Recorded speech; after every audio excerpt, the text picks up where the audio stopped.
Bienvenidos, mis queridos amigos y hermanos, a mi canal Nuevo Camino al Cielo. Estamos contentos de su presencia una vez más y queremos decirle que tenemos ahora un tema muy importante, un tema, decimos, profético, que se refiere al Armagedón, que va a tener dos videos para no hacer muy largos. Es que vamos entonces inmediatamente ya a compartir pantalla para poder iniciar este tema que ha sido tan hablado. Realmente es un tema muy estudiado, pero nosotros queremos dar nuestra opinión a base de lo que dice la palabra de nuestro Dios. Y aquí empezamos ya, pues seguramente ya se está mirando ya el video. Esperemos que todo salga bien. ¿Qué es el Armagedón? ¿No? Y eso es lo que vamos a estudiar. ¿Qué es el Armagedón?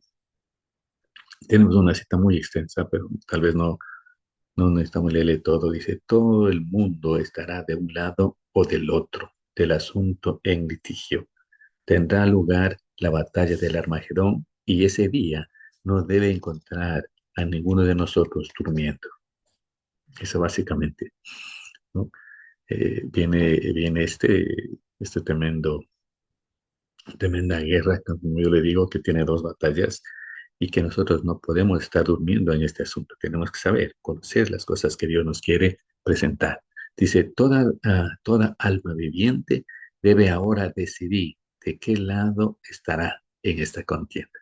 Wow, eso quiere decir que va a haber una decisión que nosotros como hijos de Dios debemos tomar en el futuro, si nos corresponde a nosotros vivir. Porque la época está tan cerca, ya se ve las señales y todo. No sé si nos tocará vivir o tal vez a nuestros hijos, ¿no? Pero no está tan lejos como pensamos. En Apocalipsis capítulo 16, versículo 1 dice, oí una gran voz que decía desde el templo a los siete ángeles, id y derramad sobre la tierra las siete copas de la ira de Dios. Aquí queremos nosotros mencionar que cuando decimos la ira de Dios, estamos hablando acerca de estos momentos culminantes de la historia de la humanidad, porque la ira de Dios será la última manifestación podemos decir, en las cosas sobrenaturales y desastres que este mundo va a acontecer o va a aparecer. Aquí que encontramos rápidamente la primera copa, causa llagas, la segunda, el mar se convierte en sangre, la tercera copa, ríos y manantiales en sangre, la cuarta copa, el sol quema a la gente, la quinta copa, una densa oscuridad en el trono de la bestia. Y entramos a la sexta, que es la que nosotros vamos a estudiar, la sexta copa. Dice, el sexto ángel derramó su copa sobre el río Éufrates y el agua de este se secó para que estuviese preparada para el camino de los reyes de Oriente. Quiero decir que el Armagedón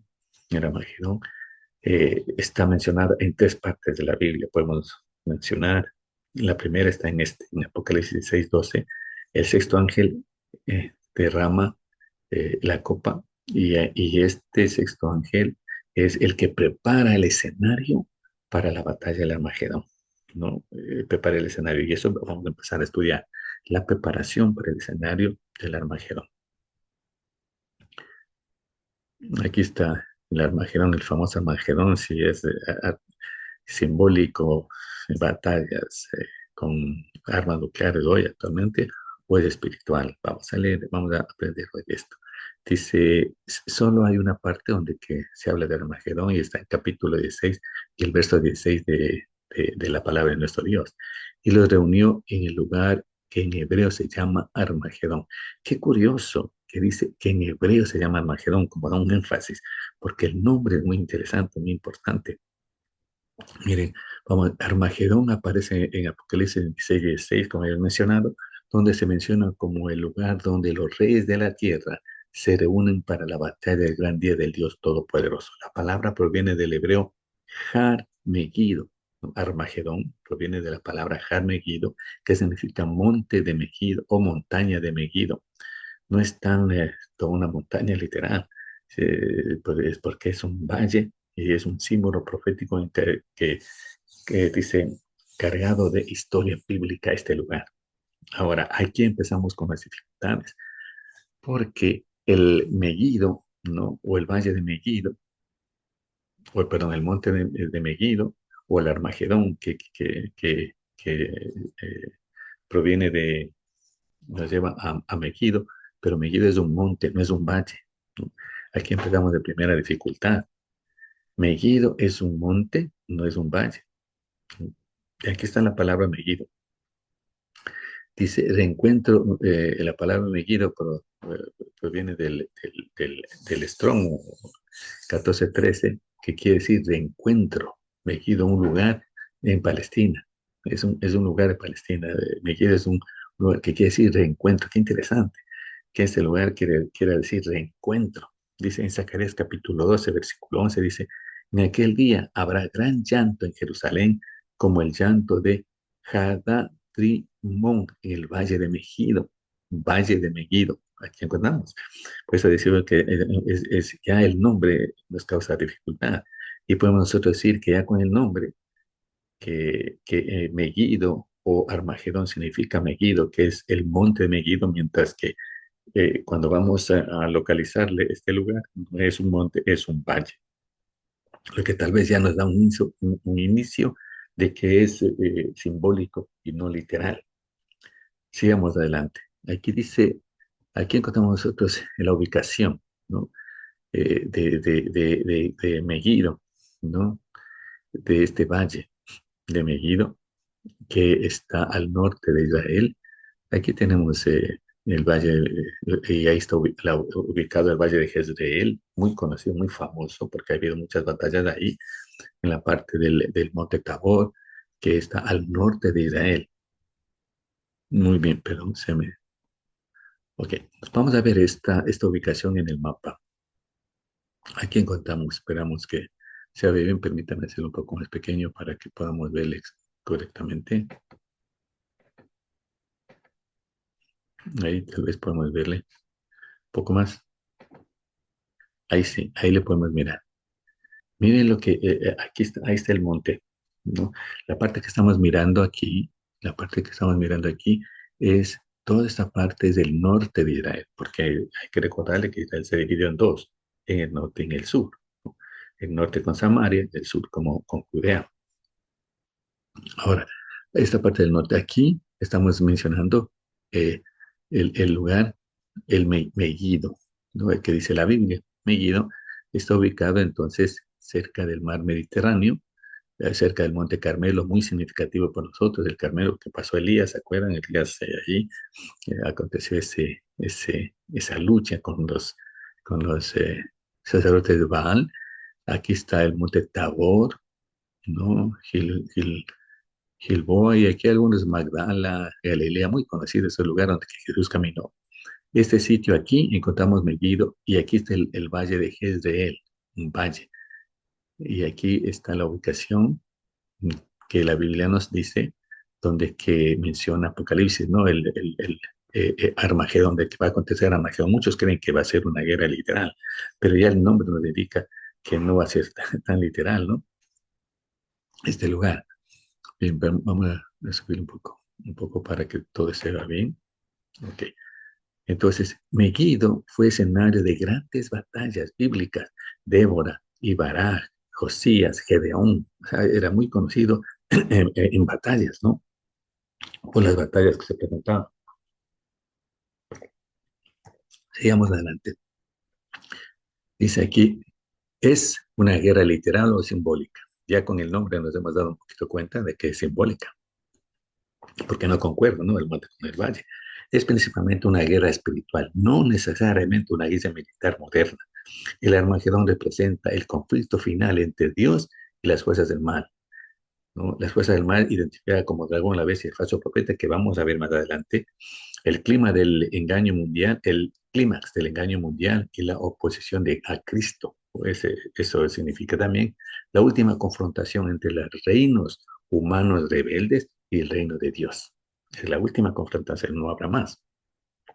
Dice, vamos a ver el contexto de el Armagedón, el contexto, que está en Apocalipsis 16. Dice, antes del Armagedón, se derraman las 7 copas de la ira de Dios, como habíamos mencionado al inicio, y la sexta copa prepara el escenario de este acontecimiento que es el Armagedón, ¿no? En el Valle de Megiddo. Ahora, ¿cuáles son los contextos proféticos? Lo que dice Apocalipsis 16. Se seca el río Éufrates y prepara el camino para las redes de Oriente, básicamente, y sale tres espíritus inmundos, que son los 3 puntos importantes que vamos a ver. Empezamos con el primero. No recordemos esto, que lo que estamos haciendo es mirando, observando estudiando el escenario en el cual se va a presentar la guerra del Armagedón. El escenario.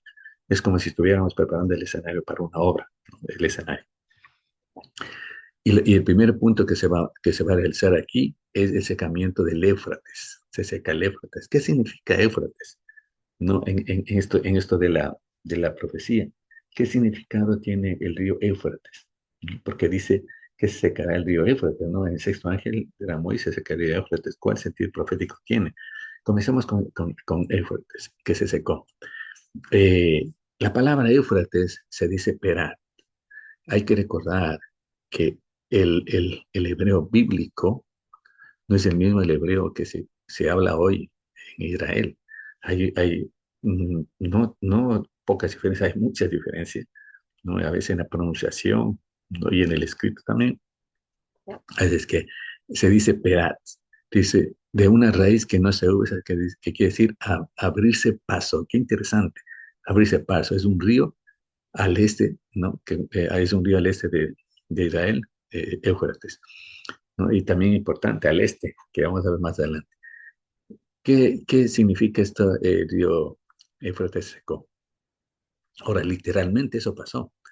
En Daniel 5, Isaías 44 y 45, aquí encontramos el Ciro, Ciro el Grande, el persa, este militar poderoso que venció a Babilonia y que hizo literalmente, desvió el río Éufrates y prácticamente se secó, ¿no? Y aquí encontramos una cosa, digamos, un hecho histórico, pero prácticamente literal, ¿no? Se seca el río Éufrates para que dé paso a Ciro y pueda conquistar Babilonia prácticamente pues, sin problema, ¿no? Babilonia queda vulnerable y la ciudad cae sin gran resistencia. Aquí encontramos nosotros la primera referencia del secamiento del Éufrates. Qué interesante porque Ciro el Grande es llamado el ungido, ¿no? Y da libertad a Israel, porque el pueblo de Israel, el pueblo judío, estaba sometido a Babilonia y aquí pues les libera, ¿no? De este rey Nabonido, que es el que gobernaba en ese momento en Babilonia. Vamos a ver, esa es la primera referencia.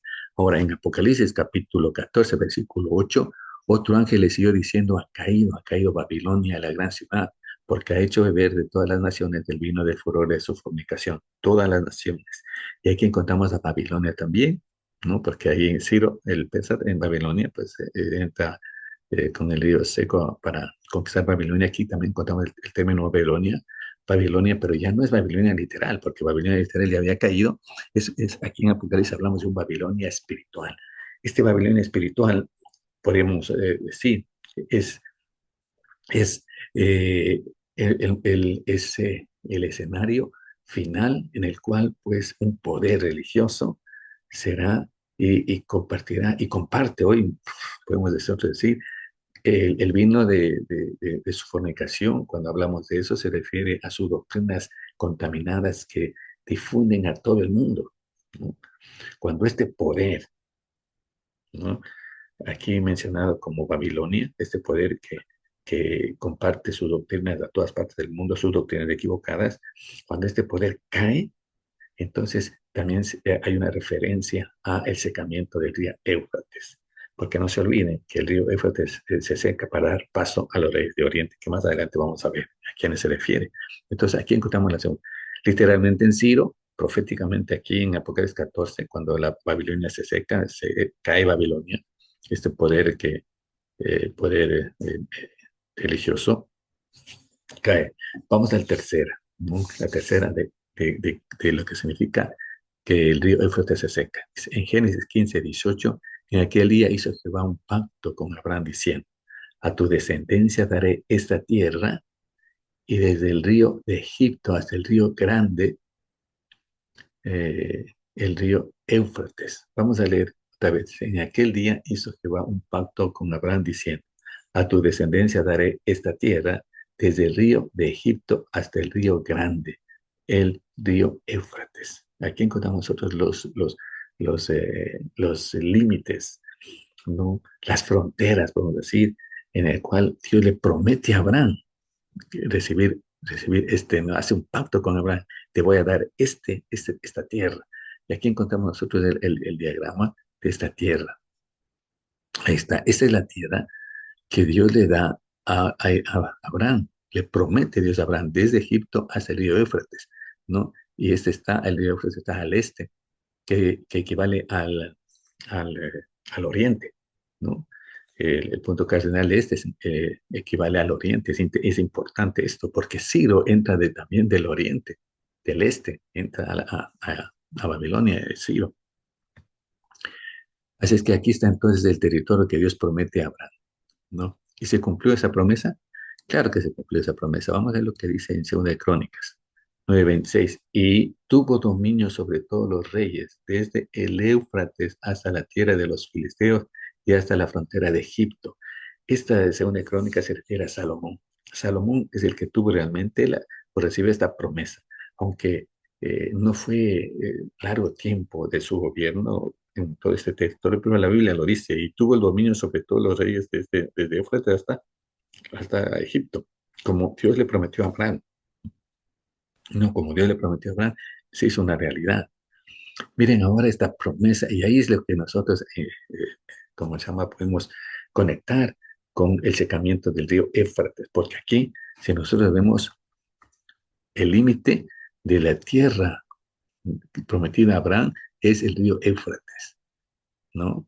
Si nosotros decimos que se seca el río Éufrates, y eso es lo que la interpretación que estamos dando, se seca el río Éufrates, ya no hay el límite, ya no hay la frontera, ya no hay y entonces el territorio se extiende, podríamos decir. Esa es la tierra, la Canaán terrenal, pero vamos a ver lo que nos dice aquí. En Romanos, ahora va a utilizar la traducción del lenguaje actual, esta traducción de Romanos capítulo 4, versículo 13. Dice, Dios le prometió a Abraham que a él y a sus descendientes le daría el mundo. Y ahí el término hebreo es Olam. Lo prometió no porque Abraham hubiera obedecido la ley, sino porque confió en Dios. Esto hizo que Dios lo aceptara. Aquí está la promesa. Dios le promete a Abraham. Dios le promete a Abraham un territorio, una tierra, una Canaán terrenal que tiene sus fronteras, pero aquí Dios le promete a Abraham, según Romanos 4:13, y según la Biblia, le promete no solo este territorio, sino el mundo, ¿no? Ya dijo Dios, Abraham dice, en ti serán benditas todas las naciones. Aquí encontramos que Dios le promete el mundo a Abraham, no una frontera, no una frontera sino el mundo. La palabra Olam, es la interesante, la palabra Olam lo que significa, ¿no? Significa el mundo aquí, el mundo, pero también significa eternidad, ¿no? Qué interesante que podemos decir que Dios le promete el mundo y Dios le promete a Abraham y a sus descendientes la eternidad, ¿no? Pero para eso, simbólicamente se seca el río Éufrates para dar paso a una promesa, no a una Canaán terrenal, sino a una Canaán celestial, ¿no? Y terrenal, pero cuando hablamos de la eternidad, Dios promete el mundo, ¿no? Le promete la eternidad prácticamente y se cumple, ¿no? Y Dios va a cumplir porque Dios cumple sus promesas, ¿ve? Hasta aquí encontramos nosotros entonces lo que significa, ¿qué? Significa el secamiento del río Éufrates, ¿no? Y vamos ahora, más adelante vamos a leer lo que significa eh, los reyes de Oriente, ¿no? Para dar paso a los reyes de Oriente. Miren, solo quiero leer este párrafo. Los poderes del mal no abandonarán el conflicto sin luchar, pero la providencia tiene una parte que desempeñar en la batalla del Armagedón, ¿no? Cuando la tierra esté alumbrada con la gloria del ángel de Apocalipsis 18, los elementos religiosos buenos y malos despertarán del sueño y los ejércitos de Dios viviente irán a la batalla que nosotros no hacemos. a esta batalla que en la cual estamos nosotros viendo el escenario. ¿No? Impresionante las citas. Dice Apocalipsis 16:2, dice, derramó pues la copa de la ira de Dios, se secó el Éufrates, pero aquí nos dice, ¿para qué se seca el Éufrates? Para dar camino a reyes de Oriente. ¿No? ¿Y a qué se refiere reyes de Oriente? Primero vamos a ver qué significa reyes, ¿no? Porque a Jesús se le identifica como rey de reyes, ¿no? Como rey de reyes, es que Jesús tiene ese término reyes, rey de reyes.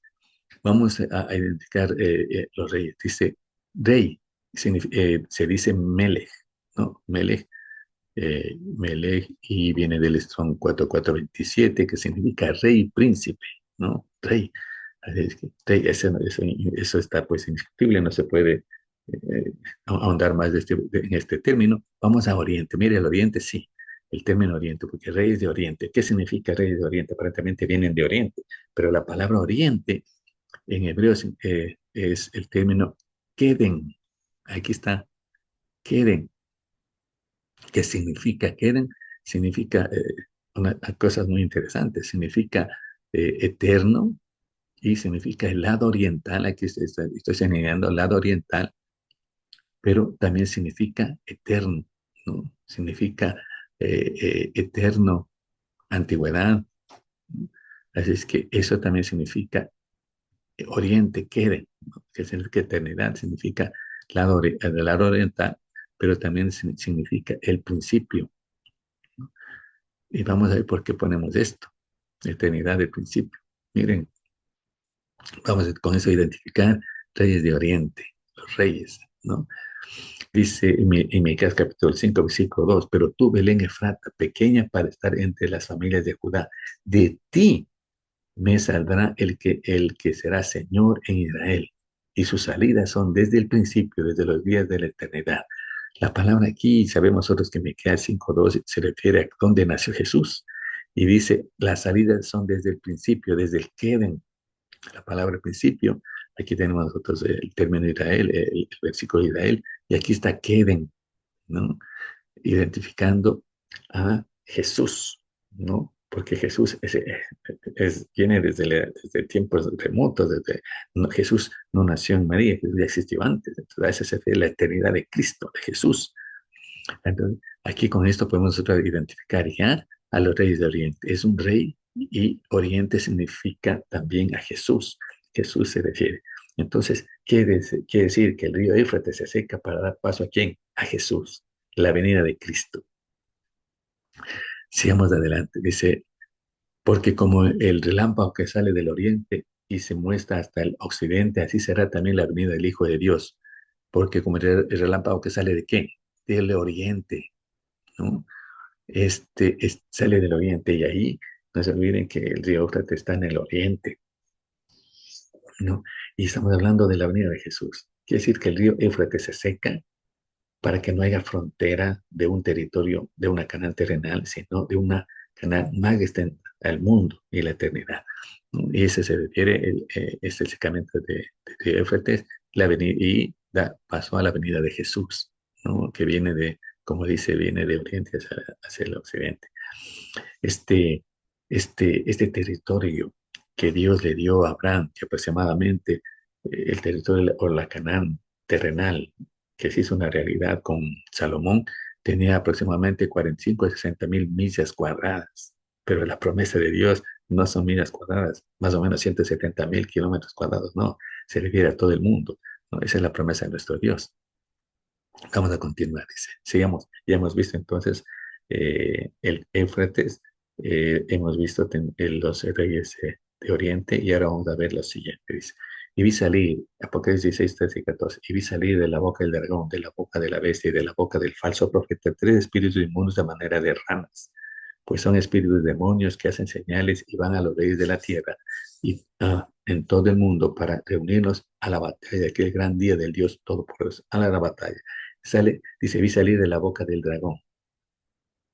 O sea, se refiere a estos tres poderes, ¿no? El dragón, la bestia y el falso profeta, y estos hacen señales. Vamos a ver, ¿qué ocurre justo antes del Armagedón? La triple alianza de dragón, bestia y el falso profeta. Es una alianza que viene, que está empezando a acontecer ya, ¿no? Es una alianza que se va a realizar más concretamente en los tiempos finales. El dragón significa el enemigo, Satanás, que está pues mediante los poderes espirituales o el espiritismo, se manifiesta a través del espiritismo, la bestia que es el papado, el poder papal como poder religioso que domina políticamente, que en los tiempos futuros, ¿no? Antes de venir a Jesús, era un poder poderoso.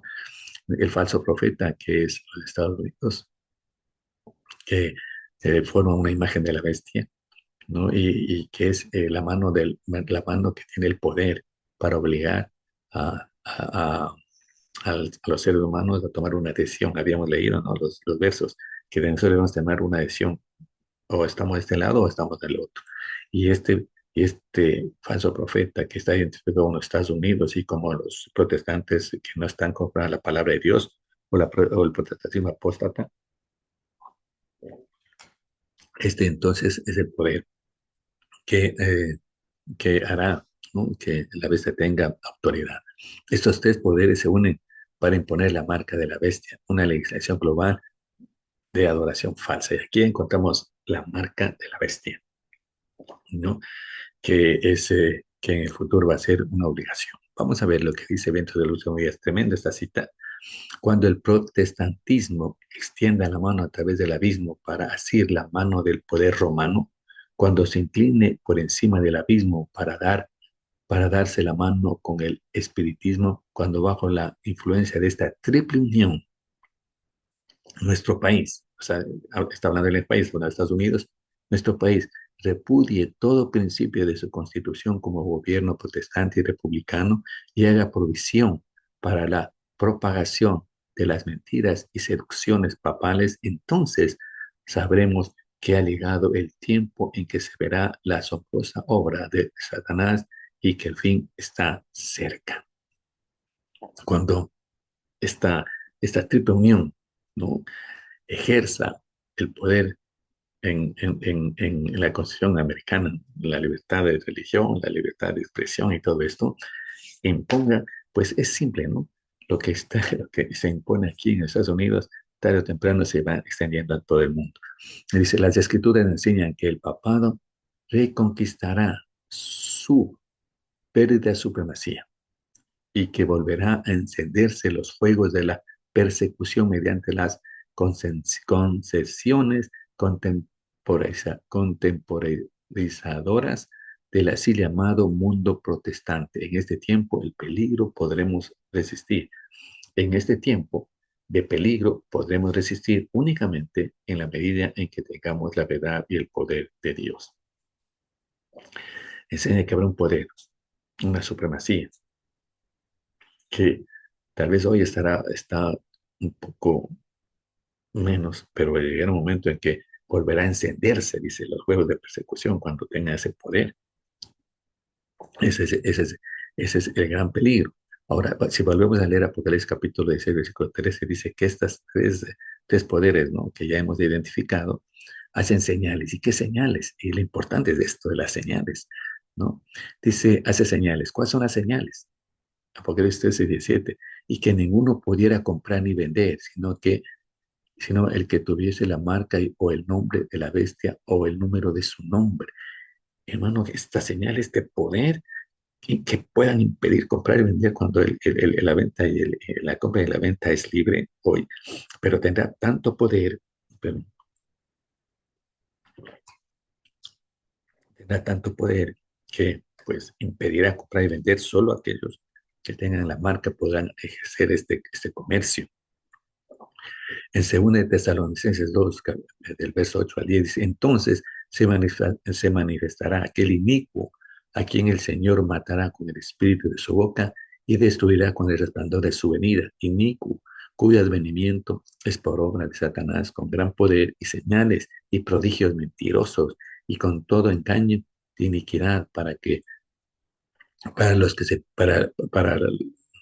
se pierden, por cuanto no recibieron el amor de la verdad para ser salvos.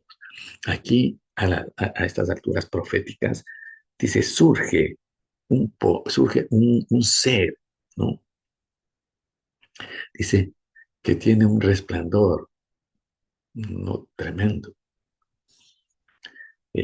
un engañador, ¿no? Pues, como dice la Biblia, podrá ejercer un poder y inclusive engañar aún a los escogidos. Y mire lo que dice Conflicto de los Siglos, de este poder que se manifestará en estos últimos tiempos, ¿no? Para preparar el escenario para el Armagedón. El acto capital que coronará el gran drama del engaño será que el mismo Satanás se dará por el Cristo. Hace mucho que la iglesia profesa esperar el advenimiento del Salvador como consumación de sus esperanzas. Pues bien, el gran engañador simulará que Cristo habrá venido. En varias partes de la tierra, Satanás se manifestará a los hombres como ser majestuoso, con un brillo deslumbrador, parecido a la descripción del Hijo de Dios de San Juan en Apocalipsis capítulo 1, verso 13 al 15. La gloria que se le rodee superará cuanto haya visto los ojos de los mortales. ¿Qué engaño es más tremendo? Aparecerá un hombre poderoso, con señales, con milagros, ¿no? Hará resucitar muertos. Y este hombre será aquel ser que será la culminación del engaño, el conocido como el engaño capital. Miles y millones le seguirán pensando que es Jesús, ¿no? Pero los entendidos entenderán. Ahora, ¿cuál es lo importante aquí? Dos cosas importantes.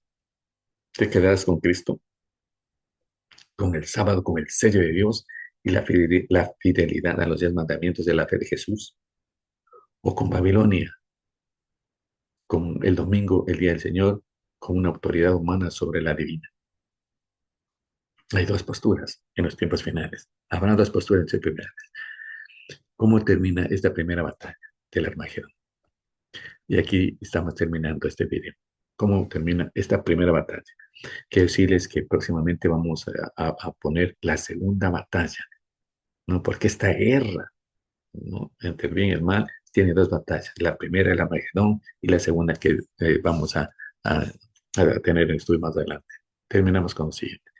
¿Cómo termina esta primera batalla, el Armagedón? Termina con la segunda venida de Cristo, con la caída final de Babilonia, con la resurrección de los justos y los impíos vivos mueren con la gloria de la venida del Señor. Así terminará este, esta batalla del Armagedón. No se olvide, es la primera batalla, ¿no? Es la primera batalla. Bien, vamos entonces, estamos terminando. Que el Señor nos bendiga, que podamos estar firmes si nos toca y nos corresponde vivir estos momentos, pues que Dios nos fortalezca. Y si no, pues que fortalezca a nuestros hijos, ¿no? Que sabemos que el tiempo está cerca. Oremos para terminar. Gracias gracias hasta el final. Gracias, Señor, por que tú nos enseñas a ver tu palabra, lo que va a venir. Y ahora te rogamos, oh Dios, que puedas bendecirnos. Que si nos toca vivir estos momentos, tú nos des la fuerza. Y si no nos toca a nosotros, pues nuestros hijos con seguridad, porque el tiempo está cerca, fortalécelos, oh Dios del cielo. Gracias por todo. Te rogamos esto en nombre de Jesús. Amén y amén. Muchas gracias, mis queridos amigos. Pues nos veremos pronto. Bye bye.